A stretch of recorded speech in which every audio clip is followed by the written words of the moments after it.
What it do, what it don't, what it will, what it won't. It is another Friday, which means it's another opportunity to get together and record the thing.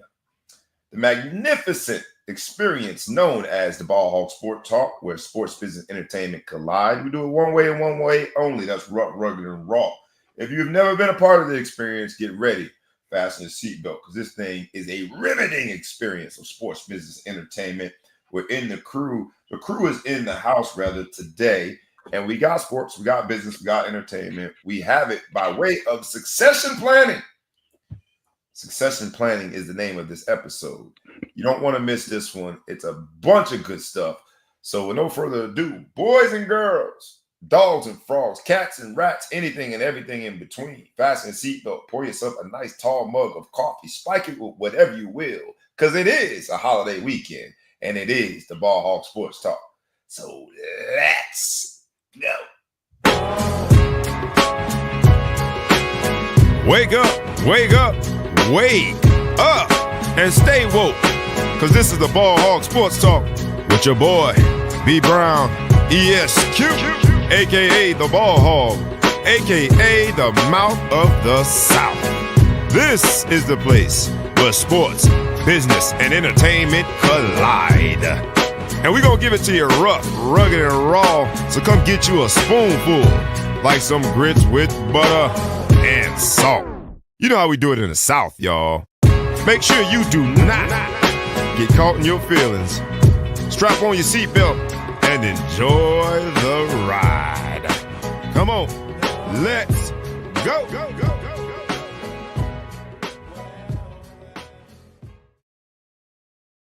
Once again, it's on. Once again, it's on. I get the distinguished pleasure to be in front of this microphone with somebody who is known as the man, the myth, the legend. Thou shall be intergalactically known and respected as. When you say it with some reverence. Say it with some bass in your voice. Say it with some respect coming across your vocals. He is from the Middle Coast, the Big Flow Show. What's up, my brother? What's up, brother? You know what I mean? Happy to be here, man. One of these days, I'm going to say the weather's beautiful and I'm happy to be here. Today's not the day. I'm just happy to be here. Weather's not beautiful. Not terrible. I think snow might be out of the question in Chicago. We can finally put our shovels away, but we just can't turn the corner on beautiful weather. So very, very somber weekend coming up for me while everyone's barbecuing and celebrating. I'll be dropping my baby girl off at college. Respect, though, man. Another chapter opens. And salute. If you guys don't know the background, not only are we former college players and All-Americans and all of that, but we are both sports dads. And so to get to the pinnacle of sport daddom is when you drop your child off as a student athlete on a college campus. Salute, my brother. Congratulations. Appreciate you. I don't know if we're not supposed to salute. I know you guys are big on tradition with the fraternity, so I'm not a military. Is that bad to salute? You can salute. Dial in. If you're in the military and I'm not supposed to salute, if that's disrespectful in any way, I apologize. Apologies. But no apologies needed for doing your thing, man. And congratulations, as another chapter is set to begin. That's what this whole season is about, commencements. Everybody having graduation parties. Commencement means technically the beginning versus the end. And you have now entered the beginning of a new chapter. Your daughter and your family is entering a new chapter. So congrats, bro. That's big time. Thanks. Hey, look who's in the building. Look who's in the building on the West Coast side. I'm gonna put him up there too. For you guys who are just joining us for the first time, we ask humbly every week. We ask humbly to like, comment, share, tag a friend, tag a photo, tag anyone that you know, subscribe to the YouTube channel and the podcast. My man Malcolm Johnson in the building. What's up, Mal? Always good to see some of the former teammates. For those who have things to say about Notre Dame, we don't get to that because there's the whole reshaping of the college football playoffs, and some people took some issue with the new rules in Notre Dame. Let me just say on the bright side that this tandem, the two of us, Ball Hawk Sports Talk, is a byproduct of some of the great things that happen, great people on Notre Dame's campus. And so anytime we see any of our former teammates on here, it's always good to see. So shout out to Mal. The other gentleman who did already comment brings me to our first topic, if you will. My man Lionel. Lionel is not only my fraternity brother, but also a St. Louis resident, entrepreneur, been crushing it for years as a Notre Dame grad there in the St. Louis community. He made me aware of the tornadoes. And so I want to take a moment of silence. 5 people died, 40 people injured. There was an issue with the warning system there. So there were a lot of people caught off guard. Entire neighborhoods were impacted.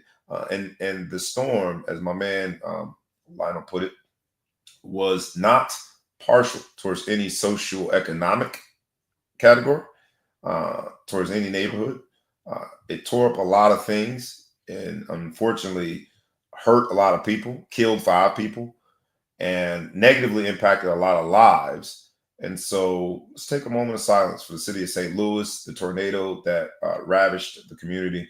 Let's just have a brief moment of silence. Mother Nature, man, is a beast. But, you know, we're going to talk about some of the things today that help us understand just how fragile succession planning is. Why succession planning, right? There's 5 people that lost their lives in that tornado. We did want to, at the beginning of the show, at least mention, while not necessarily doing a moment of silence, but mention the Jim Irsay tragedy. Jim Irsay, the owner of the Indianapolis Colts, died at 65. Was he sick? Say again. They say he died peacefully. So does that mean he was sick, or does that just mean he just didn't? They said in his sleep he had some checkered past, a history of drug abuse, and a very wild lifestyle. I think that is well documented. I'm not trying to any burn on the man's name, but it was well documented that he lived a very wild lifestyle that included drug use. And so at 65, when you die in your sleep of some heart issue, normally maybe it didn't happen the night that he died, but over time, some heart issues related to those of you at home, though, the first sign of heart disease typically is usually death. Fair. So you got to be careful. Gots to be careful. But what I did want to say, and what sort of provoked this, we put a lot into the titles of our shows. This episode of Succession Planning is Jim Irsay basically started being groomed for the role of owner when he was 14. His dad bought the Baltimore Colts that then became the Indianapolis Colts once they moved. And Jim Irsay, taking a page out of his dad's book, also has now groomed his 3 daughters for ownership. And that is the definition of succession planning. By way of sports business entertainment, by way of the current news throughout the week, by way of also connecting it to something a little more meaningful, the succession planning in this is a guide that we're going to use. Like when you think of succession planning, by definition, right? It's a situation where you're trying to get the next group. It's a business strategy to help the organization identify and develop the internal talent that's going to fill the key roles with current employees when they leave. In this case, Jim Irsay died, right? So he has this talent pool. He created a talent pool with his daughters and giving them titles. This particular title was vice chair owner, the 3 daughters. 14 years ago, he bestowed them with that title for this moment.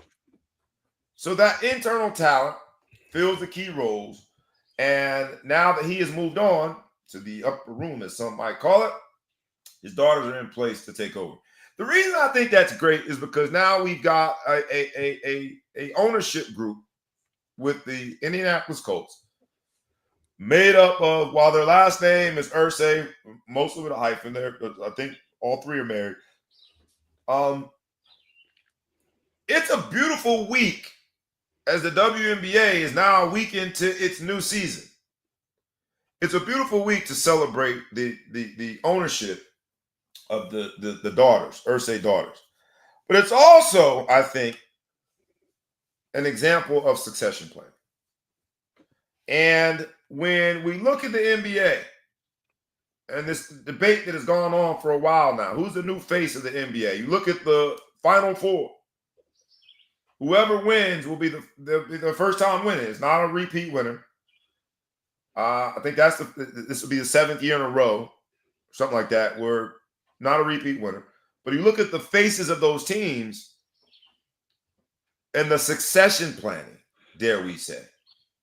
The business strategy that helps organizations identify and develop internal talent to fill key roles when current employees leave, retire, or move on is alive and well in the NBA. Don't you like how he just said that like his working definitions on top of his head that just roll off?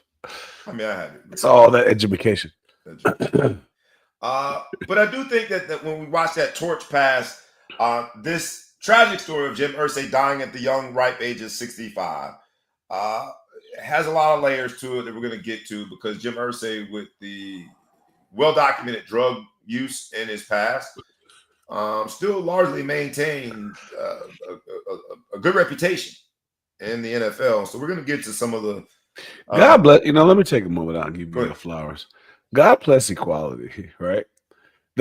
Those type of tarnished backgrounds when you die is usually saved for people like Kobe Bryant or, people that nature. They die and they say, yeah, Kobe Bryant died once accused of raping a young lady in a hotel room. They throw him out there and put his salt. You keep salting this man because he used to be known as Pookie around the way. But you know what? Hats off to equality. It wasn't crack, it was cocaine. But hats off to equality and equality, baby.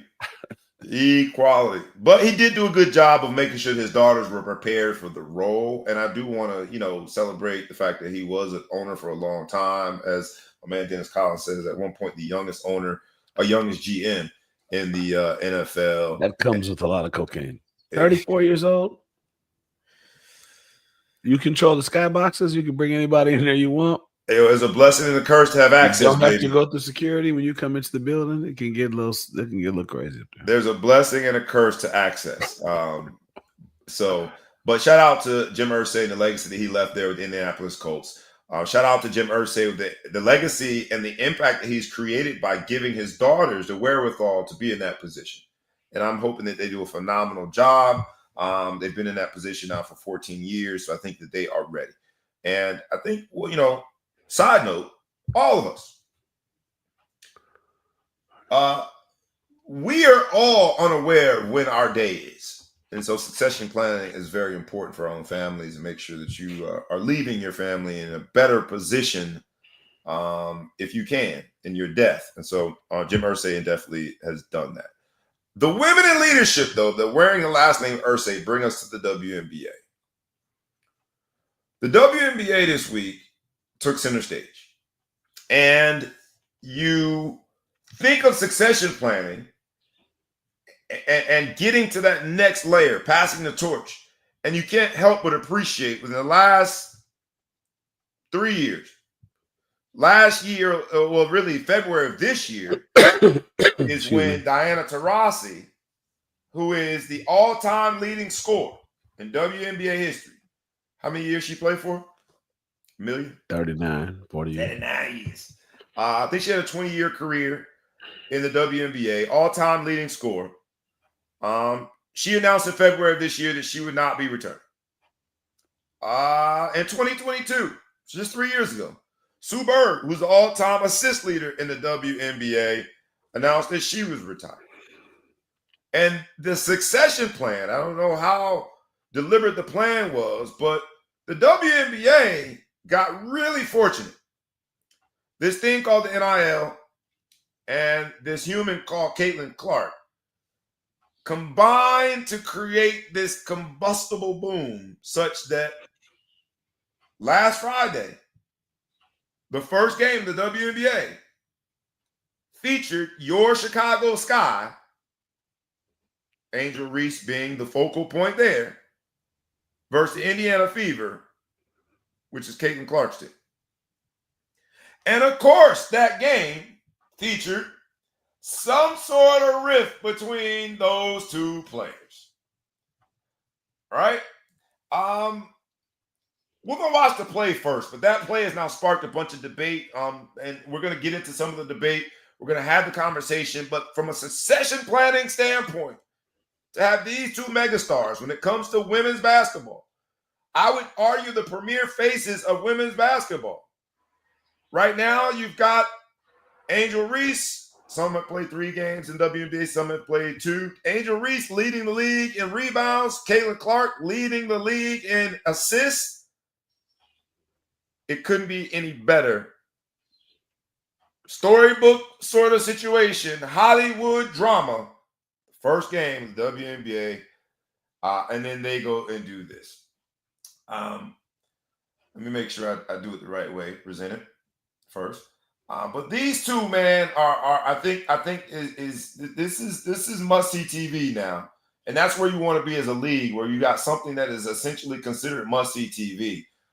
So first game, this happens. Let me make sure I get it right.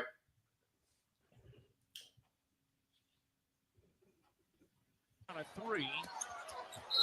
And look out, Caitlin Clark pushes Angel Reece, and Angel Reece gets right up into Caitlin Clark. If no smoke was a person, she didn't want no smoke. Walks away. We know there are always increased eyeballs, energy, and attention around the matchups between Reece and Clark, and Angel Reece is still going after Caitlin Clark in the aftermath. Here we can watch it. Had to know this foul was coming. As soon as you saw Angel Reece wide open, you knew that Caitlin Clark was going to come in and take that foul.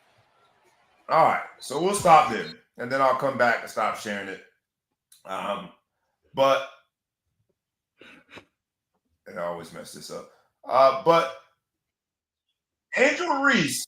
I don't have to just.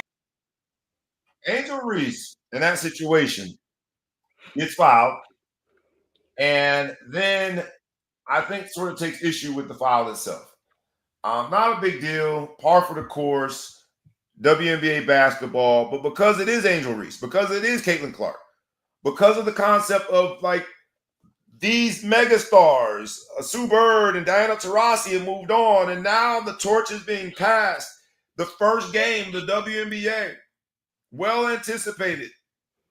Angel Reece, Caitlin Clark. That foul takes on a lot more significance. The foul itself didn't look to be too big of a deal. It's a playoff foul in the first game of the season, so maybe that's really the issue that Angel Reece took. I'm not going to give you an N one. You're way stronger than me. If I don't foul you pretty good, you're going to get up and shoot the ball. To me, worth mentioning that Indiana's up by like 14 at the point. That's best. Up 14. Play to the whistle. Play to the whistle. All right, so you say much to do about nothing. When we see that, we know it's Angel Reece. We know it's Caitlin. Even the response was much to do about nothing. You've seen way worse responses of people wanting to get up to fight. She barely walked over there. So you think if these are 2 guys in the first game of the year, we're not even having this conversation? Because here's the thing. I think that what I want to get out of this is a reality that while we cover sports, business, and entertainment on a weekly basis, we do so from a male perspective.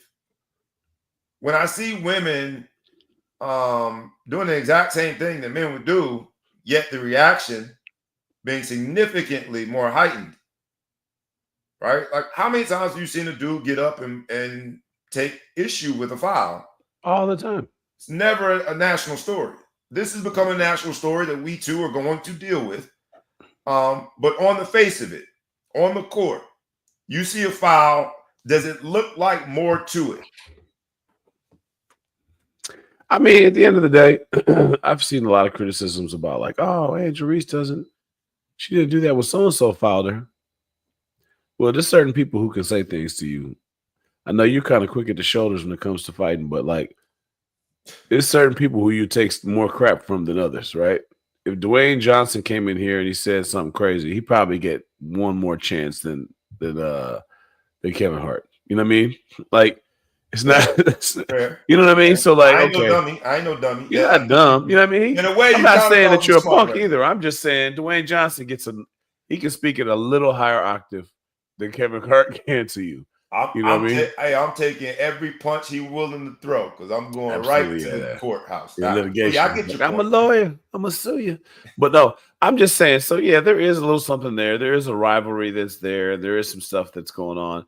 But I don't think anything in that exchange was newsworthy. It wasn't like Angel Reece threw chairs and had to really be held back. She tried to walk towards the girl. One person held her back.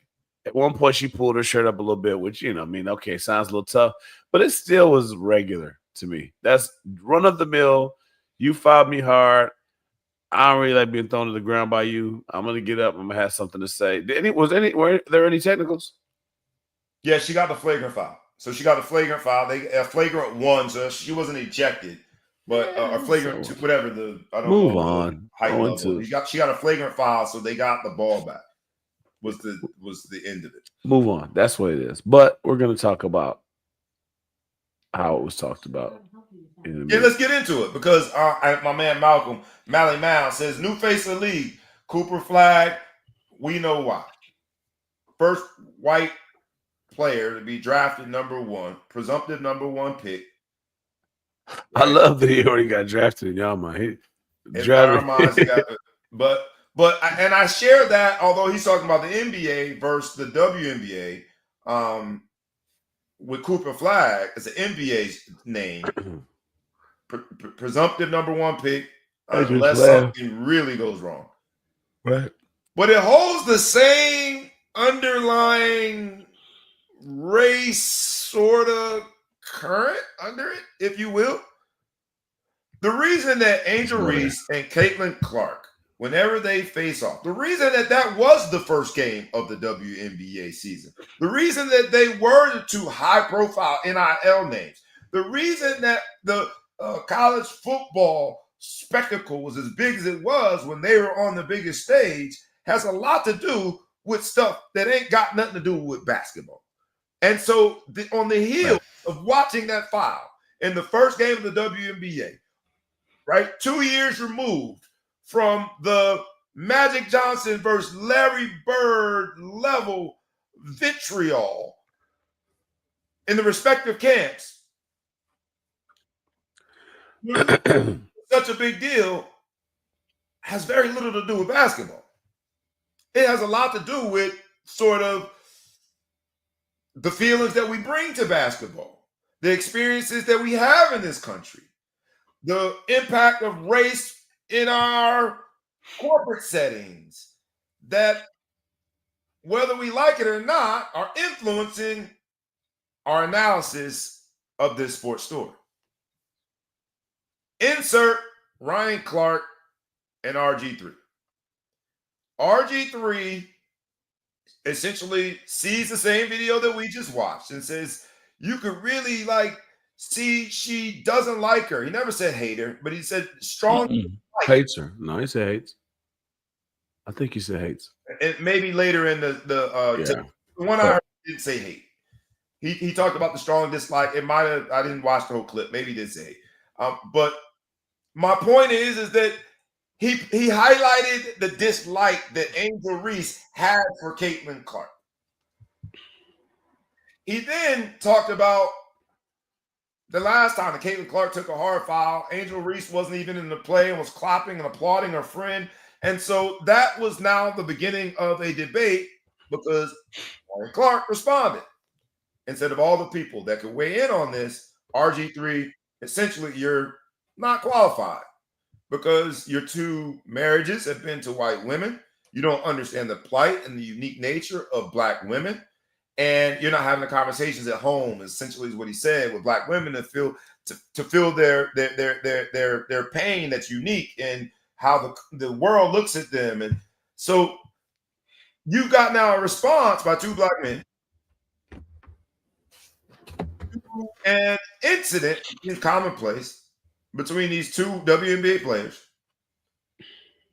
that has very little to do with basketball. And so I guess the question I pose to you is, how do we separate the 2? Because on the face of the basketball, we see a basketball play that's made a lot of times. That's called a take foul. I'd rather take that foul, especially because Angel Reece isn't a 90% free throw shooter, than to give up the free throw. Give up the layup. So take foul. Comma. It only has all the layers because of all the layers. Where are we at with the story? You see it and you think what? And then on the heels of it, the RGiii versus Ryan Clark debate, you think what? Well, first and foremost with the foul, I mean, I think it's much to be made out of nothing. No one was hurt. No one was in the air taken out. There wasn't no risk of injury. You know what I mean? Like, you're like, man, that foul could have been bad. You know, he could have, undercut him and did whatever. I've seen a lot of crazy fouls on the men's game that I'm like, okay, that you really could have hurt him. This was just, I think you pushed me a little too hard, whatever. So I take that and I table it. Did I see hate in it? Do I see like whatever? Hate is a strong word that we can throw around a little too much when it comes to sports. Do I think there's a rivalry between the two? Absolutely. Do I think that there's times where Angel Reece can come across in interviews about her where there's a little bit of jealousy, envy, or spite? Yeah. But you know what? That's part of sports. There's a lot of people that don't like each other in sports and do whatever. I think when you start talking about hate and trying to make it seem like it's this unfounded, charting new territories, unliking for somebody in the sport, I just think that's just silly. You know what I mean? We've seen nothing to prove that. Angel Reece has mentioned that, people are watching me too. That sounds like a little jealousy on something. But you know what? I'm going to give Angel Reece some credit. These young athletes are marketing geniuses compared to our day because they had the ability to benefit. All this stuff that Angel's saying and talking about is the reason why we're talking today. If she was just buddy and all friendly with her, it wouldn't seem like much. If she would have been all buddy and friendly with her, got fouled and got up and talked about it, everyone would laugh and be like, these two are such good friends. It's news because you think that they don't like each other. And I remember Muhammad Ali. You think they're just selling the fight? They selling the fight, and it's great for basketball. It's great for the WNBA. But what about the other connotations? While I agree with you, any news is good news. Any press is good press. We're talking about a WNBA who just in the last 12 months hired their first chief marketing officer. We're talking about a WNBA that has struggled to get out of the shadow of the NBA as its own entity. We're talking about a WNBA that its top stars felt compelled as recently as 2 years ago before Brittany Griner thing, felt compelled financially to go get compensation in other leagues in other countries because the pay was so bad. We're talking about a WNBA that as a business pales in comparison to the business of name, image, and likeness. So more college players are staying longer because they're getting paid more in college than they are in professional basketball. We're talking about that WNBA. And so I think it's a good thing, but it comes with a lot of other layers. Angel Reece isn't just depicted as the opposite side of Caitlin Clark in this two-headed monster. Blood versus Crip, Tupac versus Biggie, East Coast, West Coast. No, she is painted as an angry black woman. And in this case, responding to that foul and the conversations that have ensued since that foul, Lord knows that picture has been painted very vividly that she is now still just an angry black woman. And so when RGiii weighs in, he never says the words angry black woman. But damn it, his depiction of it, his description of it, imitation of it really suggests a furthering of a stereotype of an angry black woman. And so that's why we're having this conversation. And I think it's worth having because until we have it, these undertones will continue. They'll continue. We got to have the conversation. Well, I've gone back and forth with a lot of people throughout the week. I don't even know if it's been a week, however long it's been since it's happened. A week ago. It was Friday night when they played. Okay, so about a week. And then invitation, I'm sure it was the next day or the day after Yep. that or whatever. I think we just have to look in this country, and this is kind of a battle. The freedom of speech battle is under attack in America, right? And people are selective on when they want to fight it. But with everything, there's optics, right? If you guys ever used to watch me when I did the Big Flow show, I typically did interviews, right? And if you listen to the cadence of the interviews, and I suggest you guys to go back to, because I think I had some pretty decent interviews. The first thing I would do, and I've had you on the show, before we became partners, is I interview you and I work up your history, right? And here's my goal. I want to talk about Bobby Brown, guy from South Florida, went to a very big high school, off to a big college, played on some good teams, was in the middle of a controversy, cultural controversy that contributed to the outcome of a high-profile football game, and do whatever. So now I chose that path later because after I've established you, where you came from, South Florida, when I met you, you may or may not have had gold teeth. You may or may not have had one beard hair. You may or may not have had a lot of stuff. But you also now have, 2 advanced degrees, from prestigious universities. And I do that. And I'm still in my examples here. I'm letting people see the picture, because now I want to ask you a question about culture in sports and different things and ramifications. I've built your credibility up, just like they do in a courtroom. And I built your credibility to say, all right, well, this is a guy that went to a big time high school. He is a guy who went to a big time game. He is a guy that was in the middle of a controversial call and he's had to survive that.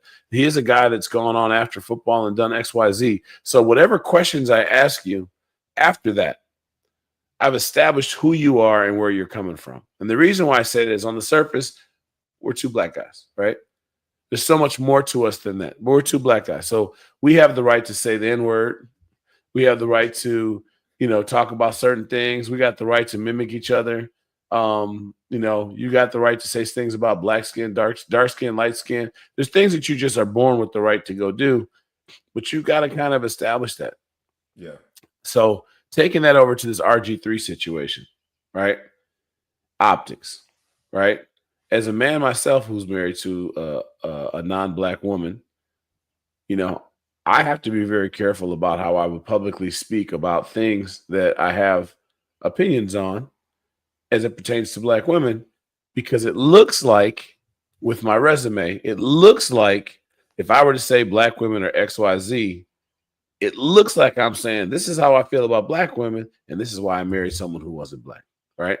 And this is why I'm doing it. So for RGiii to be making more of a foul and saying he hated to talk about something that's so petty about how she reacted when someone else hard fouled her, without giving any context to anybody who's watching or listening at the point to even go back and show the clip and do whatever to give people else a chance. But you're mimicking her and talking about how she's clapping and acting in a negative way, and over your shoulder is your wife that's not black, who's nodding her head with her legs crossed. First of all, that looks weird anyway, right? You're doing, we've been doing podcasts for a while. Just to have somebody sitting behind you listening is a weird dynamic. Having your wife be behind you in a podcast. She's in one of his podcasts. She is a partner in one of his podcasts. But yes, you're right. Okay. The optics did look weird. Yeah, so I don't know. But like sitting back there doing it while you're mimicking a black woman, it takes the credibility away. Now, again, if you do the same thing and the woman behind you is a black woman, it doesn't have the same sort of sting. It doesn't seem like you're criticizing her for being a black woman. You seems like you're just doing an honest criticism. But it all comes down to credibility. People get attacked all the time. Skip Bayless gets attacked all the time because he has these strong opinions but never played a sport. Stephen A. Smith gets attacked all the time because he's got these strong opinions about basketball and average 2 points a game. So a lot of things come into what you're doing, and I think you have to understand the optics of what's going on when you say something, because you got to realize the situation, who you are, how you're going to be perceived. Because I don't know RGiii. I know him as a guy that threw a lot of touchdowns and did really well in high school, in college, and then had a pro career that ended early because of injury. I've heard people talk about him being corny and do whatever, but I don't really know him. So he has to know when you're speaking in a public forum, people don't know you. They can just know when they run down your resume and see things. So optically, that was bad. Does that disqualify him for having the conversation? It doesn't. Because that's the part that Ryan Clark, I took issue with. Him being married to a white woman does not disqualify him from having a conversation about a national news story. No more so than Stephen A. Smith not being disqualified by talking about how LeBron did something because he only scored 2 points a game. He's a journalist. Coach Holtz, I was a better football player than Coach Holtz, but he didn't have a problem telling me he didn't like how I played football. You know what I'm saying? But it is what it is. At that point, that's his role as the coach. Right? But Coach Holtz doesn't sit there and criticize my game while showing the highlights of his college career in the background, so I can say. So there's some weird optics to that. Again, you're taking issue with RGiii having the wife behind him. I think it's a weird dynamic anyway. Let's just start. Hard stop. It's weird to have someone sitting behind you in there. But I never watch his podcast or whatever is going on, so I didn't know. Something with his wife. She's a part of the podcast landscape for him, which is a very good thing to know. Because the fact that why are there even chairs back there? But like just from a setup standpoint.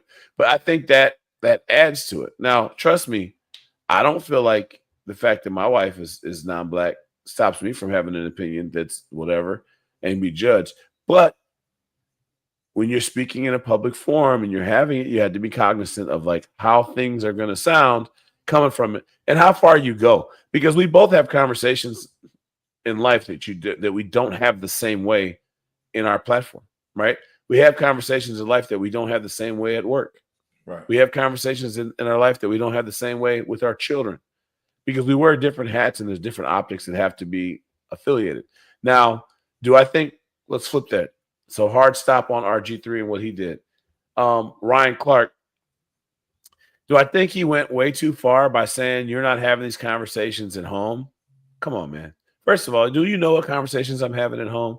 Do you know if I have sisters? I don't know if he has sisters. He obviously has a black mother. I mean, so because he decided to marry a white woman doesn't mean that he has no idea about black women and he has no idea about what's going on. I don't believe when he talked about it, he got racial. He just said that she doesn't like her, and it's obvious. I thought RG3's comments were stupid, only because like she clapped on someone. I mean, we're on a team together. Who knows the situation in the game when she hard fouled her? Maybe she had hit 5 threes in a row, and somebody finally stopped her, and she clapped her. Who knows? He did paint a picture. I don't know if it was as much angry black woman as it was just making her petty. But again, you have to think of optics especially when you have a platform and you've got potentially millions of people who have 15 seconds to form an opinion on what you have to say and the soundbite they might be taking about it. So I see that. I think Ryan Clark made it more personal and sat there and did that. I believe Ryan Clark has a biracial child too. So I don't think that Ryan Clark is saying, and I think he went out of his way to say that he met his wife and she's more than just that. But he dug in him a little bit. He talks about milk and people have put these posts about how he makes too much of the fact that he's in an interracial relationship. So he attacked him there. So he backed up his attack. He added credibility to the wife and saying that she's more than just a white wife. There's a lot more to that. People are going to dismiss that because that doesn't add to the argument. But the fact that they got into it over that, even the fact that he commented on his comments seemed a little bit like why? You know what I mean? Like, why are you commenting on comments? Look, in one regard, this story features, I think, the most beautiful example of succession planning. Right? Again, business strategy that helps organizations identify and develop internal talent to fill key roles when current employees leave, retire, and move on. Caitlin Clark, Angel Reece are one of the most beautiful examples of succession planning that any organization, in this case the WNBA, could ever ask for. They identified some talent that fans gravitate towards, that fans will buy their jerseys, watch their games, tune in, and go to games as well. But also, like, throughout the week, the impressions continue.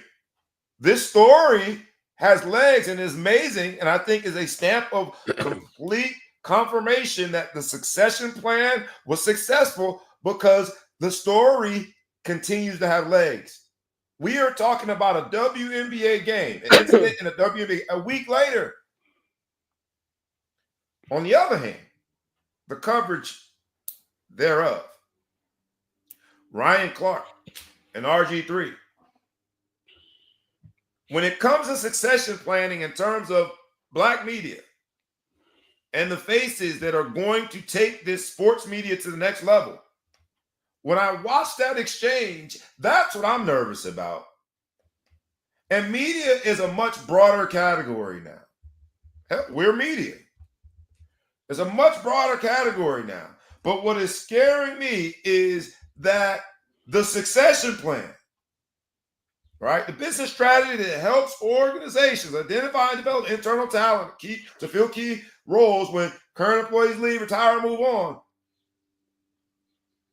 seems to be void of journalists. I don't want to say former players, because their status as a former player has nothing to do with this. Well, it probably has something to do with their rift. It's probably more personal.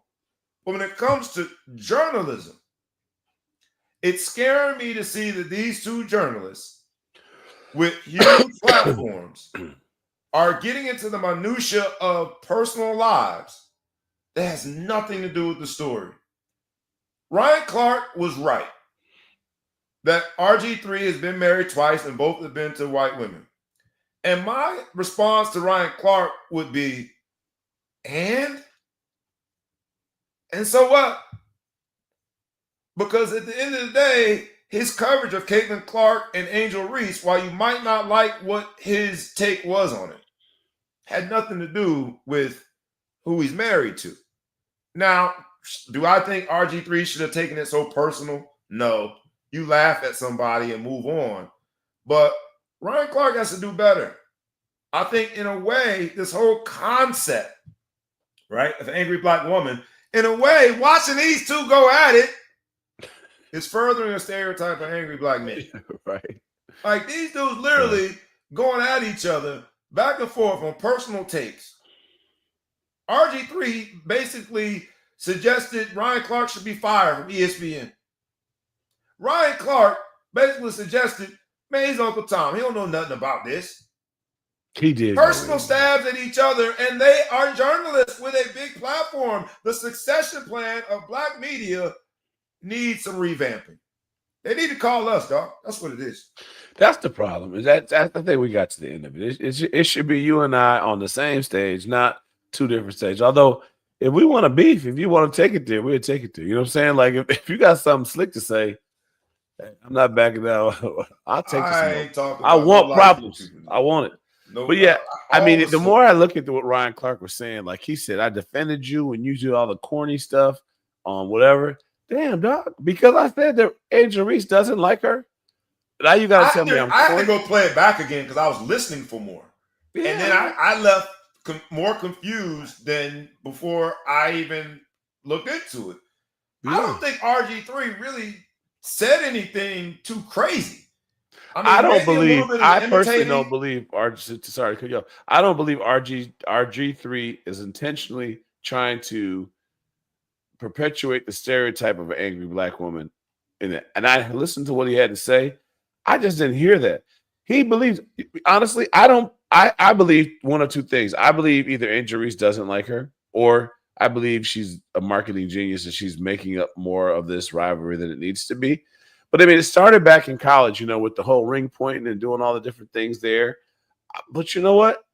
Caitlin Clark doesn't seem to think that way. Now, when she hard fouled her and Angel Reece walked up, Caitlin is no fool. She walked off so as not to. Got out of there. I ain't mad at her. Got out of there. She made it seem like, you know what, man, I got something to do. Time out. I got water break. She's smart. I mean, but that doesn't make her. That's a business decision. You're not going to try to get there and get hemmed up. But, nor do I think Angel Reece really was going to do anything more than just push her back.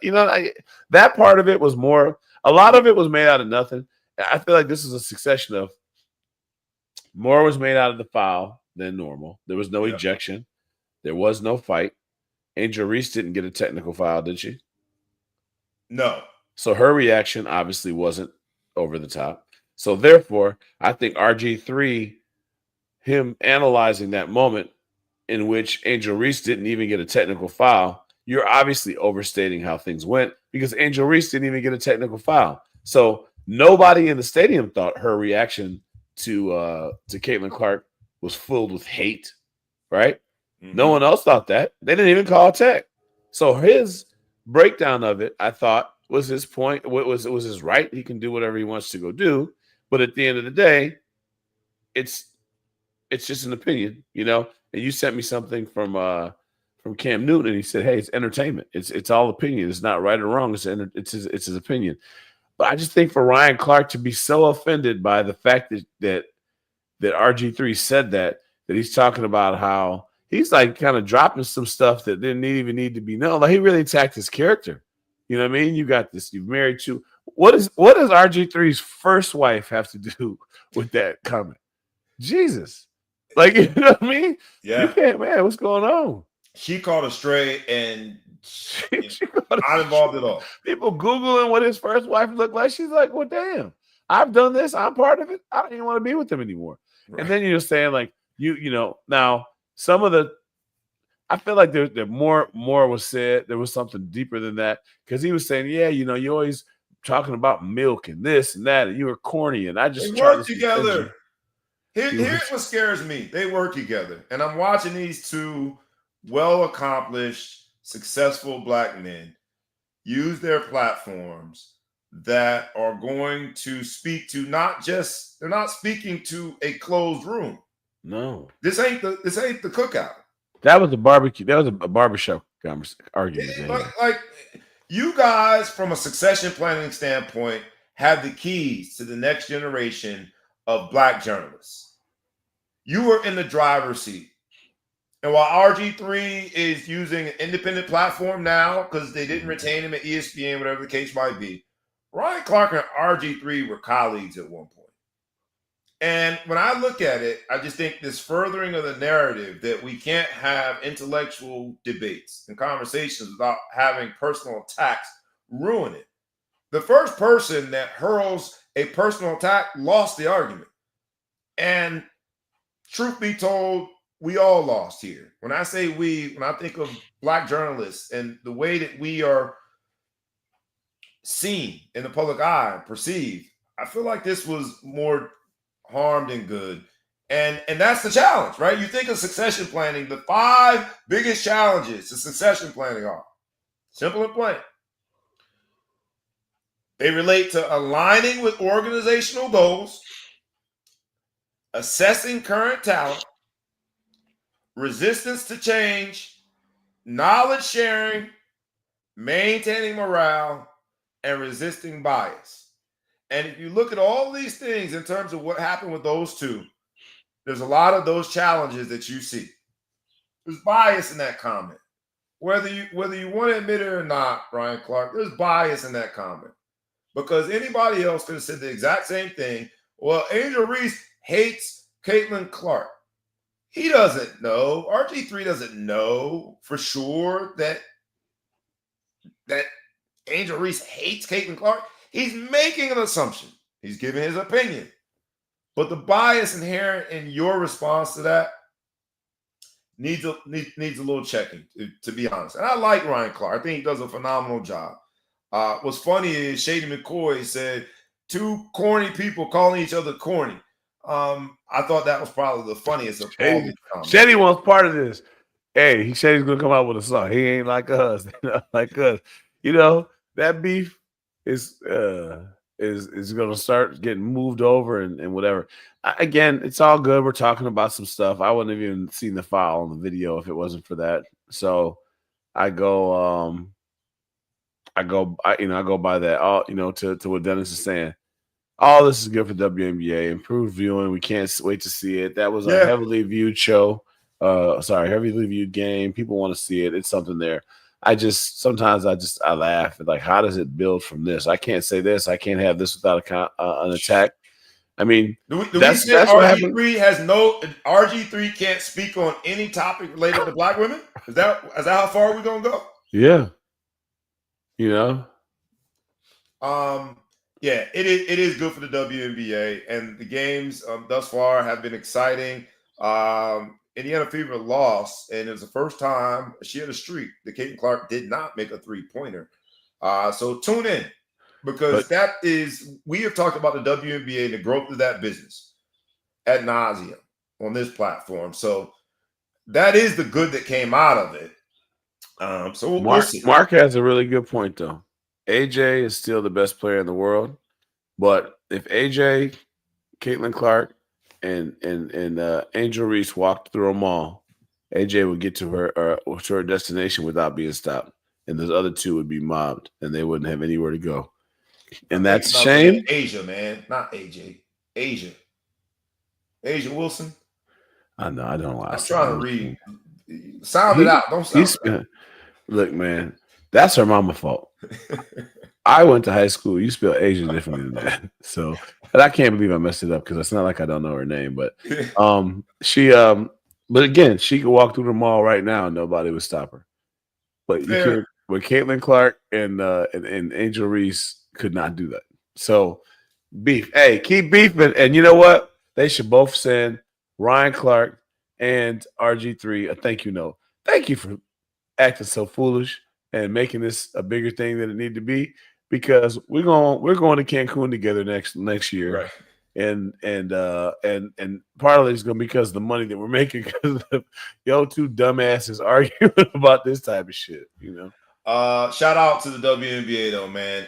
Some great basketball. Asia, my fault. I messed your name up. That's disrespectful. Asia Wilson, man. I will say this, because this idea that RG3 was depicting an angry black woman, this idea that RG3 and Ryan Clark and their feud, their back and forth, is a depiction of an angry black man, brings me to someone who brought up that assertion that he's tired of being depicted as an angry black man. Draymond Green. Draymond Green, y'all. Draymond Green is in the building when it comes to this doggone coverage of the NBA. Draymond Green, angry black man, is now in the building, and he is covering the Eastern Conference Finals. Draymond Green, who, 2 weeks ago? That wasn't even a month ago. Said in an interview that he's tired of being depicted as an angry black man, is now on TNT. He's on the Inside NBA with an Emmy-winning cast. And so my question to you in this idea of succession planning and moving on to the next generation of journalists who are covering the NBA, my question to you is, maybe there's some value, tell me yes or no, in being an angry black man.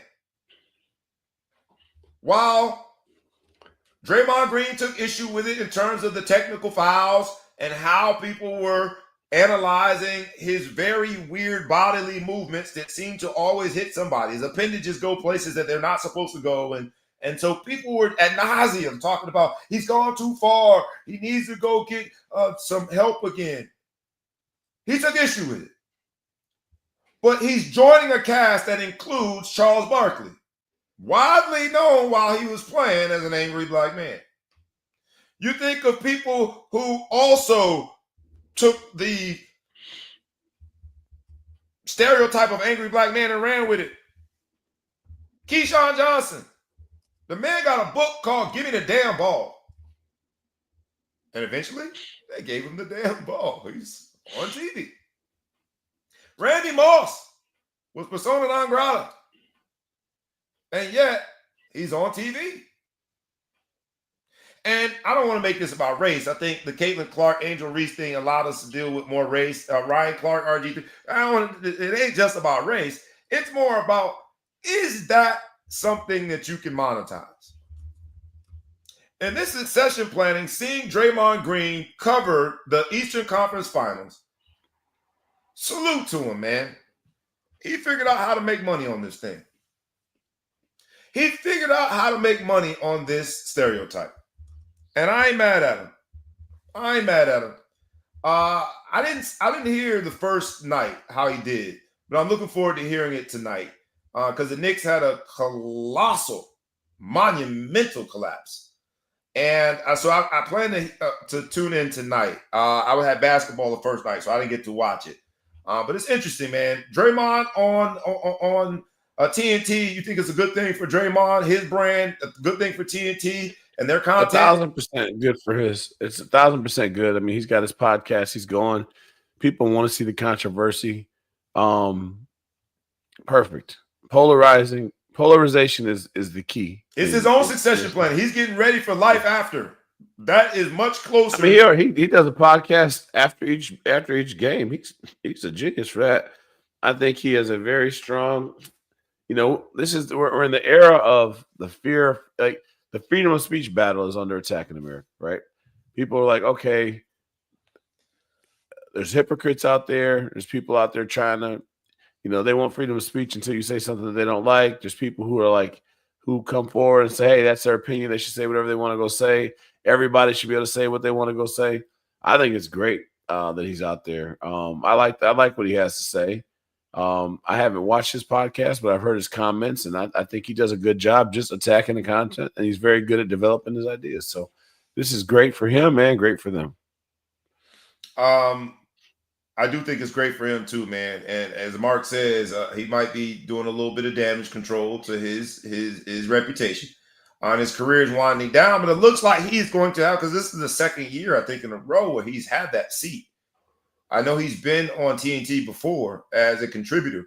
So it's his own form of a succession planning. He's getting ready for the life after, and I think he's going to do well in it, man. So shout out to him. And what better fool to be paired up with than Charles Barkley? So must-see TV. I will be watching it tonight. Someone who we did not, or at least I did not, ever fathom would be on TV. The greatest of all time, Michael Jordan, is now on NBC. That's right, I said it, LeBron fan. The greatest of all time, Michael Jordan, is on NBC. Michael B. Jordan from the superhero dude? Who you said? Michael P. Jordan? Is that who you said? No. Michael Jordan. Michael Jeffrey Jordan. Oh, Jeffrey. And he's using this platform on NBC. I think the number has been thrown out around 40 million. The details of his contributions have not been really fleshed out. But essentially what he said is he's going to use this platform to urge fans to appreciate this era of talent, suggesting like that the current crop of players deserves respect because of their skilled play. And he feels compelled to get a generation of people that have held on, myself included, to the legacy of MJ. Everything that happens, all the way down to Ant Edwards, we say he looked like MJ. It gets compared to the Jordan era. His message is to encourage. What do you think Ant Mellon thinks about that? It's a more positive appreciation for the fan base. What do you think when you hear MJ and him sort of being a part of the succession plan? He's trying to get the fans to pass the torch because the fans haven't done it yet. You said that earlier, and I don't agree. I think Michael Jordan loves the debate as him the greatest. I think he's arrogant as hell when it comes to that. He doesn't want them to pass the torch at all. He's the greatest, and basketball is never the same without him. It's his own form of reputational damage control. And just even reading how they're going to bring him on, all the stuff you're going to see about Michael Jordan will be pre-recorded. Wah, wah. Give me some live hot takes. Let me hear how you really feel.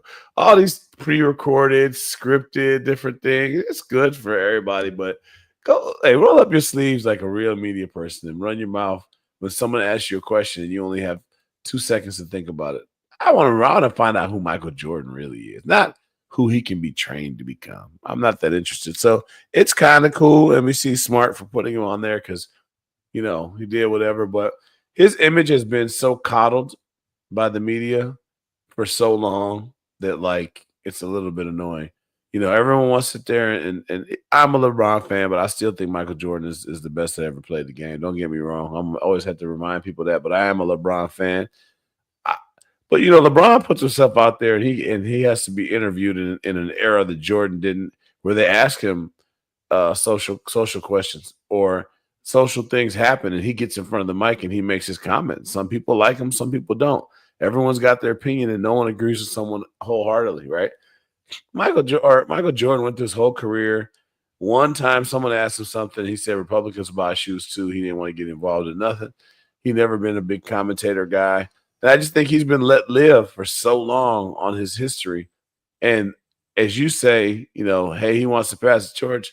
But then I look at how many training wheels they're putting on his appearance in public, where they're going to show his clips during halftime and pregame that are pre-recorded pieces that he's doing. Now, no offense to that, I would love to do those. Like that's kind of what my dream would be, is to do pieces that require a little research and some thought and different things of that nature. But we're not going to get to find out anything about Michael Jordan. This is going to be, unless they put him live on a microphone. You know, I'd love to see Mike up there with Shaq, Ernie, and Charles and them. That's what I want to see when they start talking shit on him. I mean, everybody shows him so much respect, but I want to be here on stage when he has to get there and get into the arguments and stuff like that. That's what I want to see. That's the real Michael Jordan. Please stand up. That's what I want to see. You ain't gonna be talking about my GOAT like that, first of all. Second of all, because that's my GOAT. Now, your GOAT says too much. MJ is more calculated, and I think this is a brilliant move for NBC. Handheld. He's not calculated. He's handheld. If you say those two words together, MJ, that's a whole saying and meaning right there. MJ, NBC, you're brilliant. Your succession plan was brilliant. And there's going to be a growth in your audience. There's an automatic growth in the appreciation of your brand. You immediately get cool points. You've been bolstered. Whatever number network you were, you moved up 3-4 spots just by saying those words. MJ. Go ahead and get upset. If you want cool points, have some of your hosts wear some Travis Scotts on there. Right? That's cool. What we're doing here is MJ. MJ. I'm looking forward to it, though. I look forward to getting back on here and you tell me whether I'm right or wrong. Whether it's way too handheld, even if they're way too sterile of an environment. Nobody want to see all this shit. I want to see MJ watch the tapes even if they're pre-recorded in halftime. When I'm gonna MJ speaks, we all listen. We all watched The Last Dance, even if you hated him. We watched it. NBC, bravo, brilliant. Hey, I got to give Mark credit because I think this is a chuckle moment. What did Mark say? Rumor has it. That's the only reason. That's what I want to see, man. That's what the world wants to see. I want to see Isaiah Thomas. MJ, if you really want to get this media thing, interview Isaiah Thomas. That's what I want to see. I do think that one day we're going to hear the real story. I want to see Scottie Pippen, Isaiah Thomas, and Michael Jordan live together. That's what the world wants to see. That would be hilarious. And then at the end, I want to hear what RGiii got to say, and then I want to hear what Ryan Clark got to say. In that order. All about that. While Caitlin Clark and CeCe are playing on TV. I mean, that's you know what I'm saying. That's where we are today. Like, shut up, MJ. You married to a white woman. Yeah, that's what. Yeah, you left a black. You left Juanita for her. Now, what you got to say now? He's not going to make any comments on that stuff. He's not going to get involved. It's 2025. He's a 1990s guy. He's not. Yeah. He's not ready for this type of stuff. He's not ready for this work. We shall see. I do want to get into the NBA before we get out of here, man, because when we talk about succession planning, I think MJ being on NBC and MJ essentially like trying his hardest. He's trying his hardest to get even his discipleship, the followers that we are, the people that buy the shoes, no matter how much they cost, we still have MJ posters up. Anytime we hear the word Michael Jordan put together, those two words put together, we get excited. It's us who are still holding on to the 90s that we have not really appreciated the 2023, 24, 25. Like we haven't appreciated the current stars and their skill levels. And all you got to do is go to any current conversation between NBA pastime greats, and you hear this weird debate about, I don't know if they make it in this era. They wouldn't make it in my era. There's a lot of that going on. KG has been one of the people that's tried to push us forward and say, man, appreciate these boys' skills, bro. They skilled. Appreciate it. MJ would be one of the few from that era, and probably a voice with a little more, like you talked about, credibility than all others. Do you think it works? Do you think the fans, if indeed, let's take it at its face for what he says, indeed, if MJ uses that platform to urge and almost demand people like me, get over it. The era's gone. Appreciate this era. Do you think they'll finally get into the next era as a way of a succession plan to appreciate the greatness of now? 100% they will. But he's not going to say that. I don't know where you're getting this from. He's not going to say any. Oh, that's make believe. Rumored. That's why he's doing it. It was rumored that he's doing it. It said that a few places, and he said it. He's corroborated. You have my phone number. Please send me the stories. I haven't seen that, and I don't believe that's going to happen because MJ is the biggest guy that's going to say that they could never handle my era. They're this. I'm the great. He's the greatest in his own mind too. So like he can still be the greatest and tell people to appreciate this current level of greatness. I'm telling you right now, I'm staying on my square and tell you that that's never going to come out of his mouth. That's not a narrative he's going to speak. He's going to speak on the narrative of how great his era was and whatever. He would never do anything to take away from his own greatness. Never. You don't think he would ever pass? No way. No way. No way. I don't believe he will. Let's find out. If you're right, it's a great day for basketball. That would be the greatest thing the NBA ever pulled off, was to get Michael Jordan to come up there and say, embrace today's era. Viewership would go up. Things would be so different because everyone's like, well, Michael Jordan had to play against this. There was 7 defenders on the court when Michael Jordan played, and the rim used to be 12 foot high, and he never missed a shot. But let him go out there and actually say what you're saying. Fantastic. I just think that was J.R. Tolkien type speech, fiction. Look, now I don't have the source being from Michael Jordan's mouth, but it has been rumored and at least repeated by NBC and repeated by other sources that a big catalyst behind him accepting this role is that he felt he had an obligation to get the fans to move on.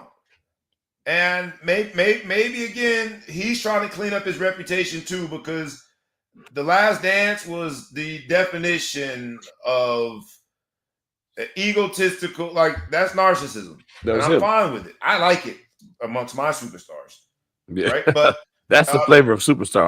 I like a narcissistic superstar because that means he's gonna take the shot when I need to take the shot. But that has been rumored. I don't have it directly from Michael Jordan. Let's assume it's true. Do you think, from a succession standpoint and passing the torch, do you think that our fans are ready? Because even Mark says it, right? There's this bittersweet relationship we have with the current pool of players. Viewership supported it. It was down, and we were trying to figure out why was viewership down in the regular season. Oh, people don't want to watch them take these 3-pointers. There was all of these theories behind why the viewership was down, right? The consumption comes from different platforms. There were all these theories behind why the consumption was down. But the truth be told is that we have this bittersweet love-hate relationship with the current group of great players. We see some good basketball, but we are still judging it from the lens of the purest version of basketball to us. Mm-hmm. Mark says it here, right? Bad shots, no defense.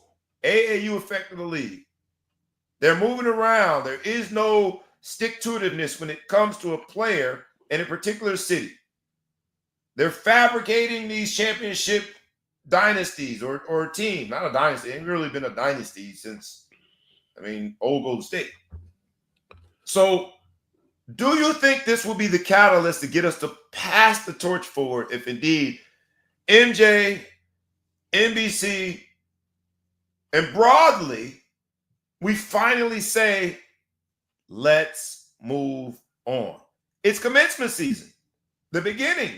Can this be the beginning of a new era as you look at 4 teams with young superstars, none of which have won an NBA championship before? Nobody had, well, now you got SGA, who's won an MVP. There's only one MVP now, and before yesterday, no MVPs left. Are we ready for the next chapter? Yeah, we should be ready for the next chapter. Those who are not ready for the next chapter are missing out because I'm watching some great basketball. Now, do I agree with Mark that it's changed to like it used to be 3 and D, now it's 3 and no D. Yeah, I've been tired of that for a while.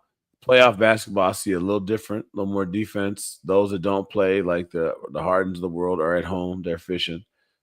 People, but I've seen some good D. Oklahoma State plays great defense. I think, the New York Pistons series has been some great defense. I don't know if Indiana, Pacers.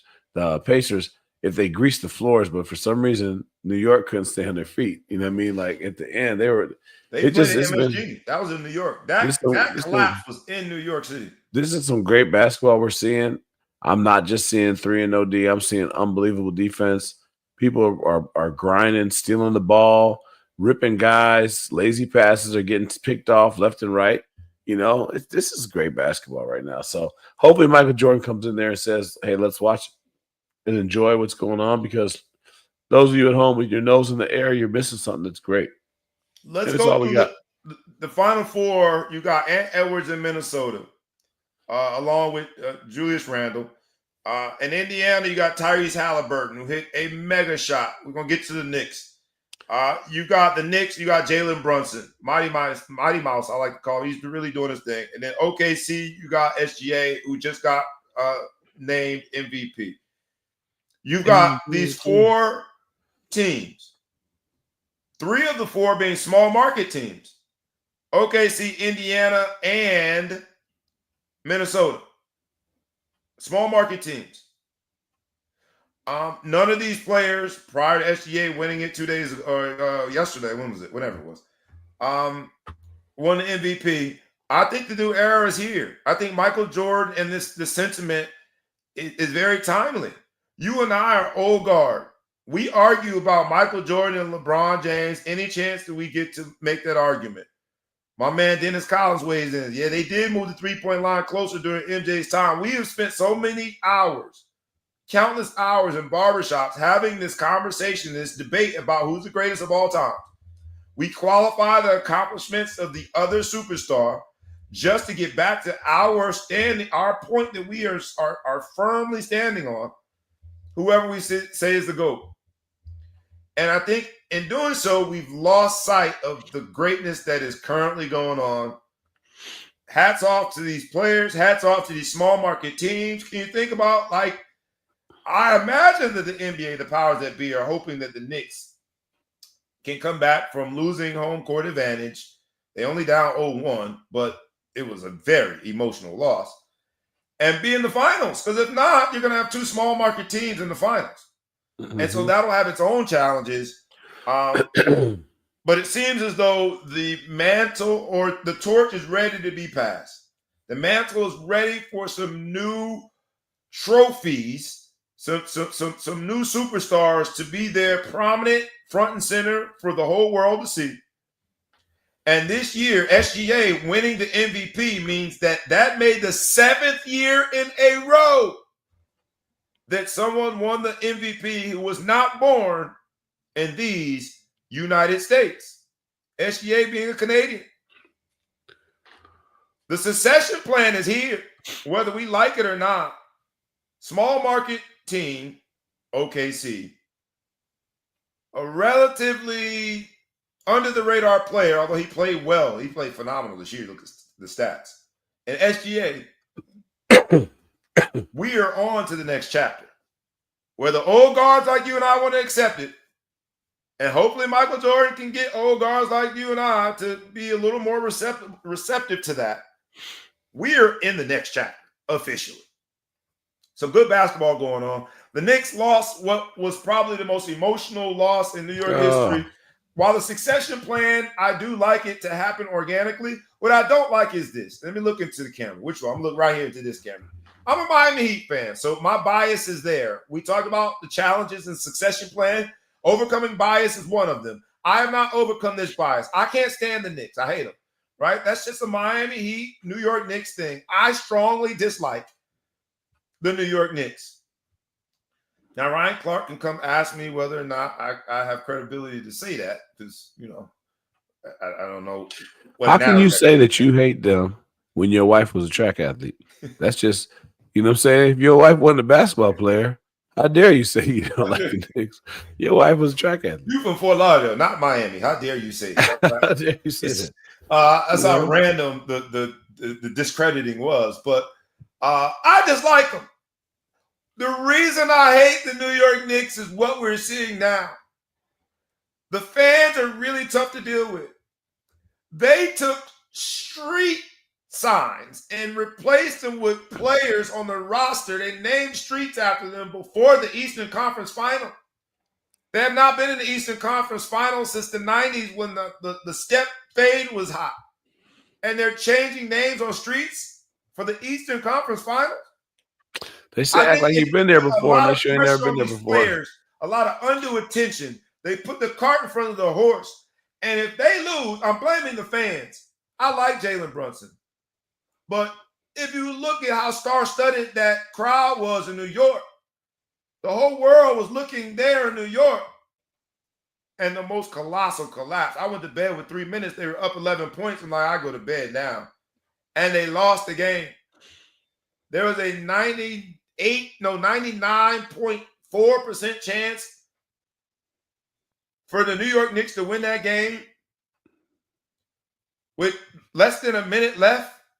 And somehow they snatched defeat out of the jaws of victory.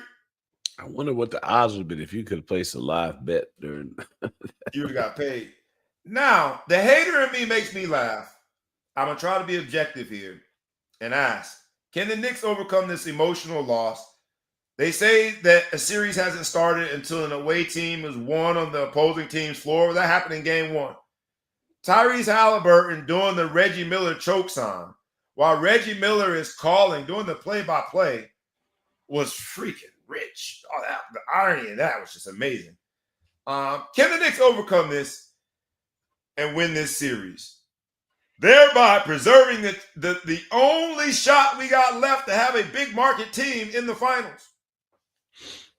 Indianapolis is a huge market, but I think the Knicks can win. Outside of Indianapolis. They gotta win. This next game is a must win. They have to win. They have to, because otherwise they're gonna feel snake bitten. If you go down 0-2, you lost a 2 on the home court, you take your butt down to Indiana, where because it is a small market team, it's going to be crazy in that field house. I think the Knicks are better on the road than they are at home. They are. They have been. Fair. But down 0-2, that's a whole... Especially the way you lost the first one. That's a lot of weight on your back, man. You watch Karl Anthony Towns or OG Anunoby. I always mess up his last name. But they were arguing on the sidelines. There was a lot there. Cat going crazy. After making a three-pointer, he tapped one of the Pacers on the chest. They were former teammates, so they are friends. But that's why people hate the Knicks. Y'all put the cart in front of the horse. They were celebrating before it said 0-0-0.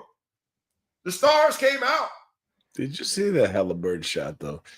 That thing hit the back. It went up 72 feet in the air. And then he couldn't even see the ball. I mean, the drama behind it was ridiculous. The ball's in the air. It went higher than the shot clock. And all of a sudden, you just keep coming back. Let's go. Yeah. I like that. Small market teams can afford the stars now due to what MJ in the 90s did for hoop. I like that, baby. Bring it back to MJ. It should be good basketball, man. But in terms of the succession plan, we are seeing the passing of the torch. I love Halliburton as a superstar. He was voted as the most overrated player by his peers, and he has taken issue with that.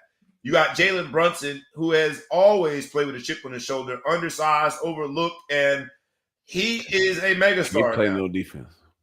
Ah, How about his daddy's a coach? That's pretty cool. that is cool. I mean, his That's whole pretty camp is infiltrated the Knicks. So They were talk there about first. Tyler, he good. They were He there good. first. Him They good. were at the Knicks before him. And then you got the other the series in the Final Four is OKC is up 2-0 against Minnesota, and Edwards looked better last night. They got to come up with some answers. He's not ready. OKC being MVP, succession planning. We're on to the next chapter. But seven straight years. Foreigners. Come on. Foreigners. Only 3 people, but yeah. 4 people with SGA. You got Embiid. Yeah. Embiid, you're right. My fault. I left Yep. Embiid You out. got Giannis, Embiid. Giannis 3 Jokic. times. No, sorry. Joker 3 times, Giannis twice, Embiid once. And if it wasn't Embiid, it would have been the Joker again. No, SGA. Come on, Americans. Y'all got to start hooping, man. James Harden, last MVP we had, that was US. Where is our succession plan for NBA in terms of American-born basketball? Somewhere in Because if you look Yugoslavia. at that, those are 4 different continents. Those are 4 different continents. Maybe Cooper Flagg gonna do a little something. And he'll be from Maine. That's almost Canada. It's almost Canada. We shall see, man. Come on, man. USA basketball. It's time. It is time. It's top heavy when it comes to international success. But those 4 players, I mean, can't argue. They got the award. Most highly coveted award when it comes to individual awards in the NBA. 4 players in the course of 7 years, all born on foreign soil. MJ, come on, man.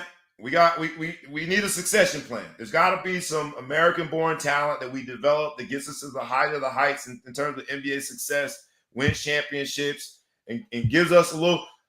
Come on, man. We need some confidence in this whole USA basketball thing, man. The world is taking over. Take heed. Take heed. Let's go home with this, because you and I both are at home.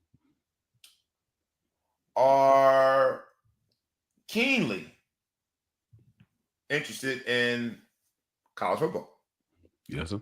The new college football playoffs, basically, it eliminates the rule that you had to be a conference champion in order to be one of the first 4 and get a bye.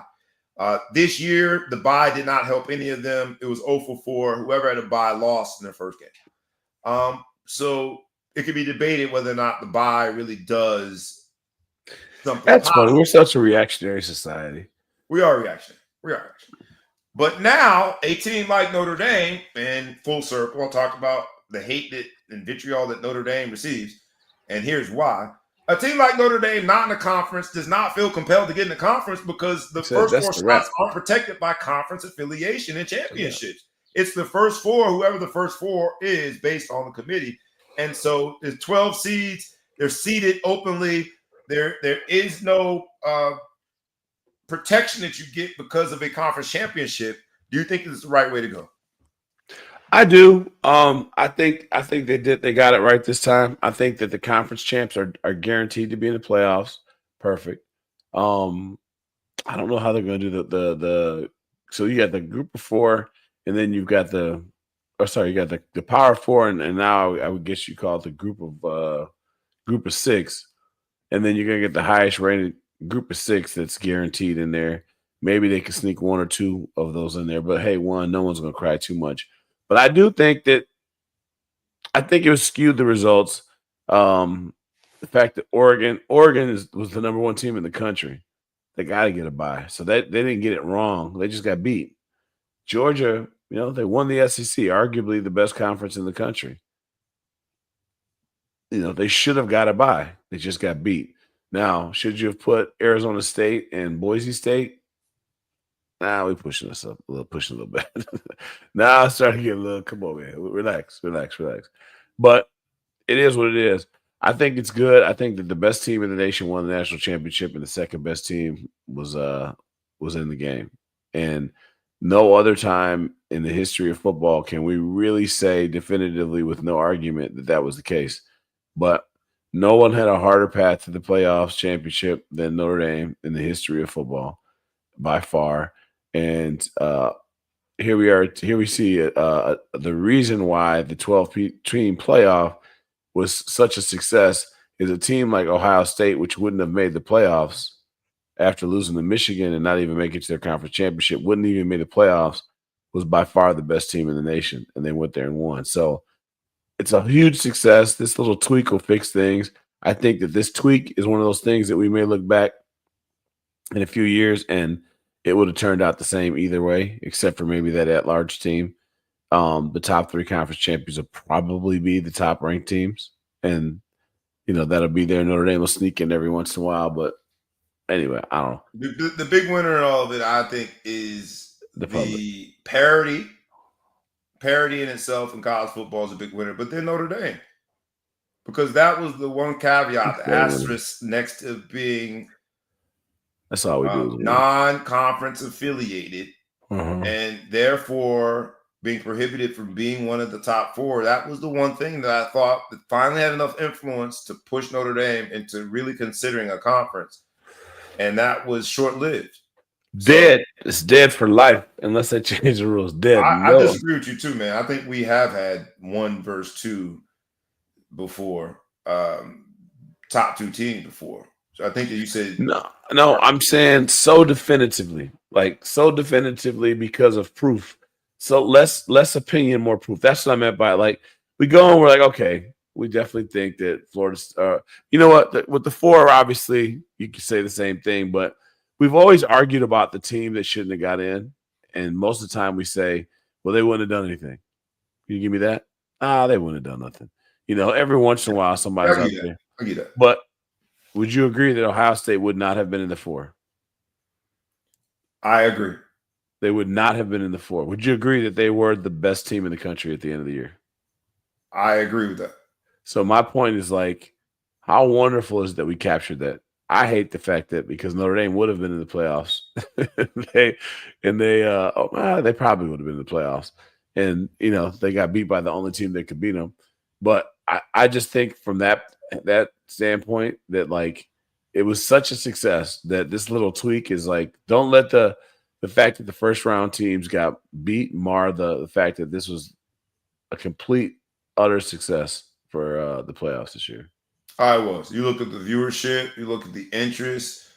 Yeah, I was really nervous about players getting injured. It solved a lot of the top players and the top teams being torn about participating in said bowl game because of potential injury risk. It did a lot of things for college football towards the end of that year that kept us captivated. So Dennis Collins has issue with you saying Notre Dame had the hardest path. I think what you're saying is because they didn't get the bye, and they did. They played, an Indiana team that was one of the best offenses in all of college football. They played 3 Big Ten teams. Then they had to play the 3 best Big Ten teams. And they played SEC team. They played they played Penn State, they played Georgia, they played Indiana, they played Ohio State. Yeah. They played a whole season. Oh, yeah. They did have a tough path, but we'll see.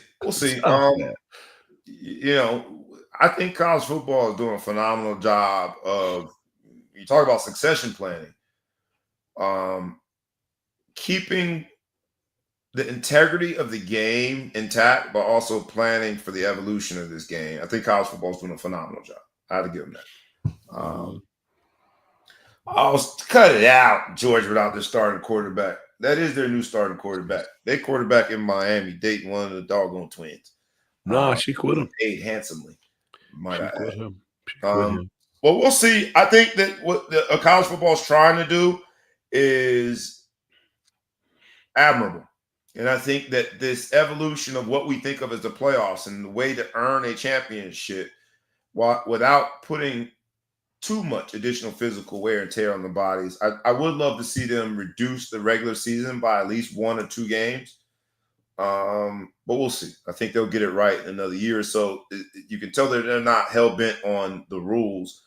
They're more determined to get it right. And so I think that they got it right here.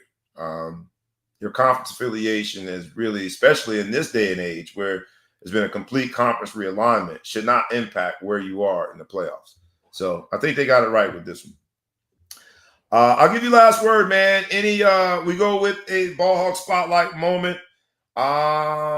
Anything that you could think of throughout the week in sports, business, entertainment you want to touch on before we get out of here? You know the rules. The ball is thrown to you. You're in the middle of the court. All lights are shining on you. We need a play.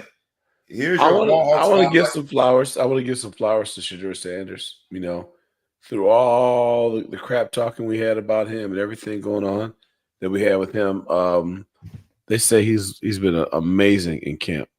I saw they one day he was 32 for 33, 5 touchdowns. You know, he's been killing. So through all the money he lost and through all the crap we've talked about him, he just laced him up, went out there, and he played football. So, you know, we can't pocket watch. I'm sure he still has a couple years on that lease for that Rolls Royce or Bentley truck that he had. If he had to pay for it all, he still can push that. I'm sure he's still got a couple $2-3 in the bank.